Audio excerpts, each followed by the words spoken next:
Hello, everyone. This is Terry Felty, Director of Instruction at Big Sticks Golf in Burlington, Massachusetts. Today, we're going to cover a topic that I get asked a lot, and it's generally about junior golfers getting started in playing the game. And these are generally kids that are really young, 3, 4, 5, 6, something like that. And the parents want to know if they're too young to take lessons and probably, in my opinion, a little young for formal lessons. However, there are certain things that you can do as a parent to take your child out and get them started. We work on three basic keys. The first one is we're going to work on the grip. So we want to make sure the kids have the same grip all the time. And this is for a right-handed golfer. You'll notice that the thumb of my left hand goes slightly to the right of the center of the shaft and down the shaft. Here I'm going to take the right hand, and it's a little hard to see, but I'm going to try to get the lifeline of my right hand to cover the thumb of my left.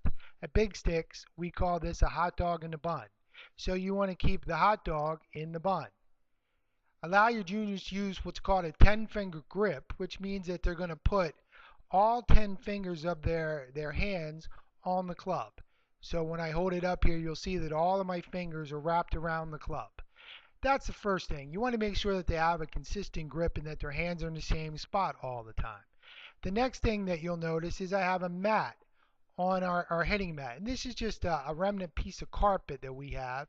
And what I've done is I've drawn an outline of the students' feet on the mat so that they know where to place their feet all the time. So their feet are in the same spot on every swing.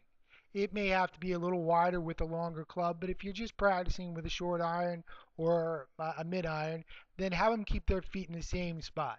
My feet are a little wider than the mat, so I look a little narrow here. From here, I want to take the same setup. I have the same grip, I have my feet in the same spot, and from here we simply have our kids count. We use a method that was brought to us by another teaching professional, John Saraceno. It's simply called 1, 2, 3, 4. And it's really key to get your kids to swing in rhythm. So 1 for us is turning our head and looking at the target. 2 is looking back at the ball. 3 is taking the club back while we maintain looking at the ball.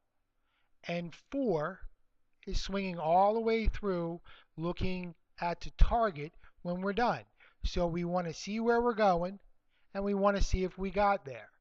So we make a nice finish. When you count, those numbers should be in rhythm. 1, 2, 3, 4. Some people may count faster or slower, but what you don't want to hear is 1, 2, 3, 4. So they should be nice and smooth. 1, 2, 3, 4. The other thing that we get all the time is how hard should my child swing? Well, up until about the age of 16, we have our kids swing as hard as they can swing as long as they can maintain their balance. Okay, if you have any more questions, feel free to contact us at bigsticksgolf.com.